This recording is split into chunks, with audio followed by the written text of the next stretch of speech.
Hello दोस्तों, अभी हम बात करेंगे संयुक्त बिहार या कहे तो बिहार झारखंड से प्रमुख जनजातीय विद्रोह या आंदोलन, यानी कि जो बिहार अब के बिहार और झारखंड है उससे संबंधित जो प्रमुख जनजातीय विद्रोह हुए थे अंग्रेज़ों के समय, उसके बारे में हम आज बताएंगे।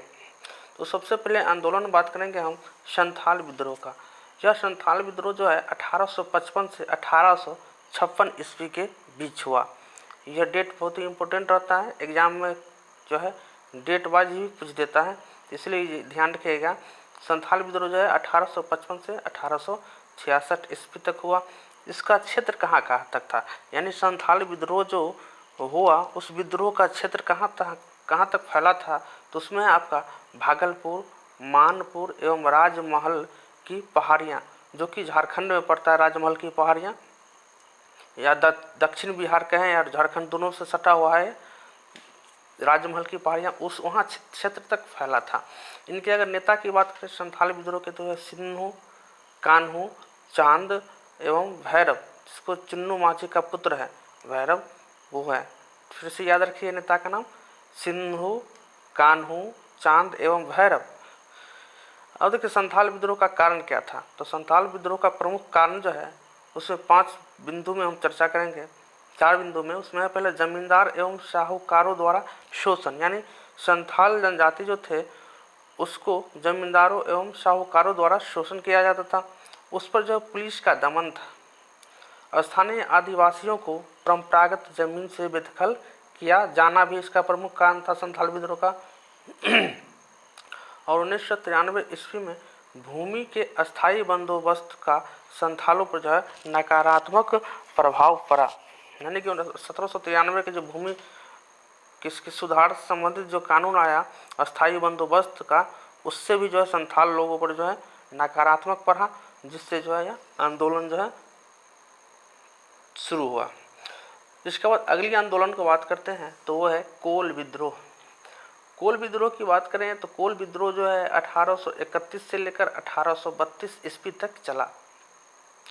इसका जो कोल विद्रोह का क्षेत्र था वो था छोटा नागपुर, पलामू, सिंहभूम, रांची, हजारीबाग और मानपुर का पश्चिमी भाग, जिसको दक्षिणी बिहार कहते हैं, जो कि जुमई सब जो संबंधित है, जुमई गया, ये सब हो गया आपका दक्षिणी बिहार। उस क्षेत्र में यह आंदोलन फैला हुआ था। अब इसके नेता के बारे में बात करते हैं, यानी नेतृत्वकर्ता में कोल विद्रोह का नेतृत्वकर्ता जो था या उसका नेता जो था वह उसको बुद्धो भगत, सिंह रॉय एवं सुरगा, ये 3 नेता जो थे उनमें इसका नेतृत्व करते थे, जिसमें जो है बुद्धो भगत जो है सबसे प्रमुख थे। सभी का लीडर बुद्धो भगत जो था कोल विद्रोह का नेता था। अब चलिए कोल विद्रोह के कारण समझते हैं। कोल विद्रोह जो है किस कारण से हुए, तो ये प्रमुख 3 बातें इसमें हैं। नव जमींदारों एवं महाराजों द्वारा जमीन पर कब्जा जमाना, जो नया नया जमींदार होता था और महाराजा जो सब था उसके द्वारा जमीन पर कब्जा किया जाता था कोल जनजातियों के लोग पर। दूसरा में आदिवासियों का शारीरिक एवं आर्थिक शोषण किया जाता था। फिर है हरनाथ शाही, जिसको छोटा नागपुर के महाराज के भाई जो था वही हरनाथ शाही द्वारा आदिवासी की जमीन को छीनकर अपने प्रिय लोगों को सौंप देना विद्रोह का तत्कालिक कारण था। तो कोल विद्रोह हो गया। उसके बाद हमने देखे संथाल विद्रोह, कोल विद्रोह। अब बात करते हैं ताना भगत आंदोलन के बारे में। दोस्तों ताना भगत आंदोलन जो है 1913 ईस्वी से 1914 ईस्वी तक चला, लगभग ये भी 1 साल चला। इसके नेतृत्वकर्ता या नेता की बात करें तो इसको जत्रा भगत और देविया माया शिबू, ये 4 नेता जो थे प्रमुख रूप से इस आंदोलन का नेतृत्व करते थे। ताना भगत का आंदोलन जो था उसकी प्रमुख मांगे था कि स्वशासन का अधिकार दिया जाए, लगान न देने तथा का आह्वान, क्योंकि भूमि ईश्वर की है। इनका कहना था कि भूमि तो ईश्वर का है, तो हम लगान किस बात के दें जब आप लोग को। और तीसरा था मनुष्यों से समानता किया जाए, यानी प्रत्येक मनुष्य से समान विचार से आप बात करें, उसको समानता दें। इसका कारण था टिकुओं, जमींदारों और प्रशासनों का अत्याचार। इसका अन्य तथ्य भी है, अन्य कारण था। इस आंदोलन में हिंसात्मक संघर्ष के स्थान पर संवैधानिक संघर्ष का रास्ता अपनाया गया, जो कि एक अच्छी बात थी। फिर असहयोग आंदोलन में ताना भगत आंदोलनकारियों ने पूर्ण सहयोग दिया। इस असहयोग आंदोलन में जो है ताना भगत आंदोलनकारियों ने जो है पूर्ण सहयोग दिया। फिर है तीसरा पॉइंट, गांधी जी के मदिरा त्याग के आह्वान का आंदोलनकारियों पर पूर्ण समर्थन किया। यानी ताना भगत आंदोलन जो था उसमें लोग वो जो गांधी जी के आह्वान पर जो मदिरा यानी कि वो दारू शराब पीना जो है उसको बंद कर दिया। चलिए अब अगली आंदोलन बात करते हैं। अगली आंदोलन है खेरवार विद्रोह। खेरवार विद्रोह जो है वो आपको 1870 ईस्वी में शुरू हुआ। इसका क्षेत्र जो था संथाल परगना। इसका नेता जो था वो था आपका भागीरथी माझी। इसका कारण था जनजातीय क्षेत्रों में ईसाई मशीनरियों का प्रवेश, और दूसरा कारण था आदिवासियों के प्राचीन संस्कृति एवं मूल्यों पर हस्तक्षेप करना था। इसका उद्देश्य क्या था इस खेरवार विद्रोह का या खेरवार आंदोलन का है, तो इसको था जनजातीय परंपराओं और मूल्यों को स्थापित करना। यानी कि जो जनजातीय मतलब जंगल में जो रहते थे आदिवासियों, उसके जो अपनी परंपरा थे उसके मूल्यों की स्थापना करना था। कुछ अन्य कारण था, उसमें था खेरवार आंदोलन को सफहार आंदोलन भी कहा जाता है। इसका एक अन्य तथ्य जो है इसका उसको शेरवार आंदोलन का जो है सफहार आंदोलन भी कहा जाता था, तो ये ध्यान में रखिएगा। चलिए अगली आंदोलन है आपका भूमिज आंदोलन। इसका शुरुआत जो है 1832 से लेकर 1833 तक समाप्त हुआ। यानी 1832 में शुरू हुआ और 1833 में जो है समाप्त हुआ। इसका जो आंदोलन का जो क्षेत्र था वो था बीरभूम और सिंहभूम, दोनों झारखंड में पड़ता है। इसके नेतृत्वकर्ता के बात करें तो गंगा नारायण सिंह जी जो थे ये भूमिज विद्रोह का नेतृत्वकर्ता थे या कहे तो नेता थे। भूमिज विद्रोह का कारण क्या था, तो इसमें था अंग्रेजों की दमनकारी लगान व्यवस्था से उत्पन्न असंतोष। यानी कि जो किसान थे उससे अंग्रेजों जो है दमन के द्वारा जो उससे लगान व्यवस्था को वसूलता था। इसके कारण जो है विद्रोह जो है उत्पन्न हुआ। इसमें टिकुओं तथा अन्य लोगों द्वारा शोषणकारी प्रवृत्ति था। यानी जो टिकुओ लोग जो थे तथा अन्य लोग जो है वो किसानों को जो है शोषण करता था, जिसके कारण जो है यह विद्रोह जो है शुरू हुआ। इसका प्रभाव क्या क्या रहा, तो इसके प्रभाव जो है 1833 ईस्वी के रेगुलेशन 8 के तहत शासन प्रणाली में व्यापक परिवर्तन किया गया। यानी यह आंदोलन जो है उसका कुछ प्रभाव पड़ा। उसमें जो है 1837 के रेगुलेशन 8 के तहत जो है शासन प्रणाली में व्यापक परिवर्तन किया गया। फिर है राजस्व नीति में परिवर्तन हुआ एवं छोटा नागपुर को दक्षिण पश्चिम सीमांत एजेंसी का एक भाग मान लिया गया। इसके बाद है तमार विद्रोह। तमार विद्रोह कब हुआ, तो ये था जो है तमार विद्रोह 1882 से लेकर 1782 से लेकर जो है 1820 ईस्वी तक चला। यह लगभग 38 साल तक चला। यह बहुत लंबा विद्रोह था। इसका क्षेत्र जो था छोटा नागपुर क्षेत्र था, जो अभी झारखंड में पड़ता, आप लोग जानते हैं।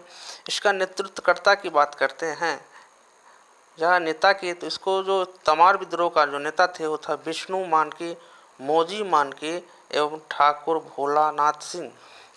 इसका कारण क्या था तमार विद्रोह का, तो उसको समझ लिए। उसमें जो है कंपनी की बाहरी लोगों को शह देने की नीति एवं नागवंशी शासकों के अत्याचार इस विद्रोह के मूल कारण थे। जो कंपनी थी, कंपनी की बाहर लोगों को शह देने की नीति एवं नागवंशी शासकों के अत्याचार इस विद्रोह के मूल कारण थे। अन्य तथ्य में बात करते हैं। 1809 ईस्वी में अंग्रेजों ने छोटा नागपुर में शांति की स्थापना हेतु जमींदारों पुलिस बल की व्यवस्था की।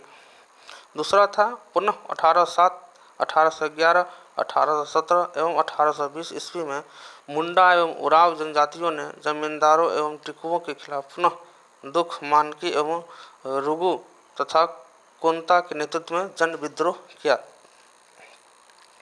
तमार विद्रोह। अब है हो विद्रोह। हो विद्रोह जो है काफ़ी एग्जाम में पूछा जाता हो विद्रोह। तो इसकी शुरुआत जो 1831 में हुआ और 1832 में यह समाप्त हुआ। इसका जो क्षेत्र था विद्रोह का वो था छोटा नागपुर। इसकी प्रकृति क्या था, तो हो जनजाति के लोग द्वारा ब्रिटिश शासकों एवं सिंहभूम के राजा जगन्नाथ सिंह के खिलाफ था। कारण समझते हैं, तो कारण जो है भूमि एवं उपज में कर बढ़ोतरी किया गया था। अन्य तथ्य है इसका जो हो लोगों ने रिचर्ड्स का 1 महीने तक सामना किया, किंतु अंत विरोध को निरर्थक जानकर कंपनी से संधि करना बेहतर समझा। संधि का जो प्रमुख शर्तें थी वो था, पहला में हो लोगों ने कंपनी की अधीनता को स्वीकार किया। दूसरा था हो लोगों ने अपने राजाओं और जमींदारों को 8 आना प्रति हल सालाना कर देने की जो बात स्वीकार किया। तो आपने देखा हो विद्रोह। इसके बाद है चेरो विद्रोह।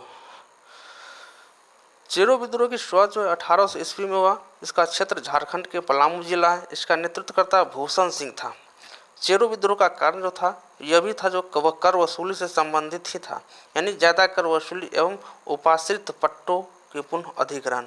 इसका परिणाम क्या हुआ इस आंदोलन के बाद, तो 1809 ईस्वी में ब्रिटिश सरकार ने छोटा नागपुर में शांति व्यवस्था बनाए रखने के लिए जमींदारी पुलिस बल का गठन किया। दूसरा परिणाम है 1814 ईस्वी में पलामू परगने की नीलामी की आड़ में अंग्रेजों ने इस पर अपना कब्जा कर लिया। अब है लोटा विद्रोह। लोटा विद्रोह जो दोस्तों 1856 ईस्वी में हुआ था। इसका क्षेत्र जो था मुजफ्फरपुर की जेल में था।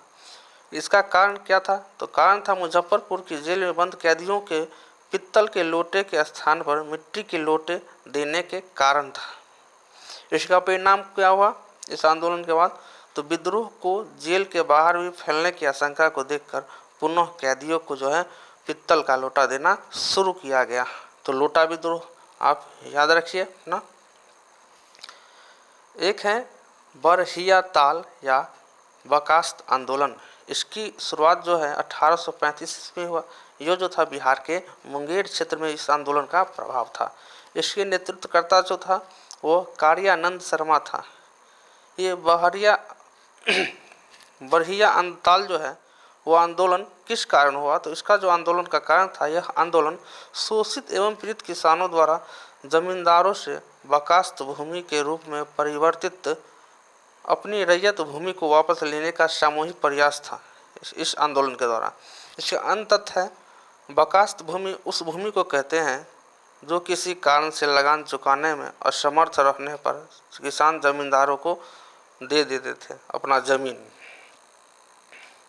तो दोस्तों हमने देखा बरहिया आंदोलन, उसके बाद देखा लोटा आंदोलन, फिर है चेरो आंदोलन, हो आंदोलन, तमार आंदोलन, भूमिज आंदोलन, खिरवार आंदोलन, ताना भगत आंदोलन, कोल विद्रोह, संथाल विद्रोह जो है तमाम हमने यह देखा। तो हमने जो भी देखा है वो संयुक्त बिहार या अभी वर्तमान में बिहार झारखंड से जो प्रमुख जनजातीय विद्रोह था, यानी आदिवासियों द्वारा जो अंग्रेजों के प्रति विद्रोह किया गया था, उसके बारे में हम चर्चा करेंगे किए थे अभी। अगर आपको ये वीडियो अच्छा लगे तो आप इसको ज़रूर लाइक सब्सक्राइब कीजिए। धन्यवाद।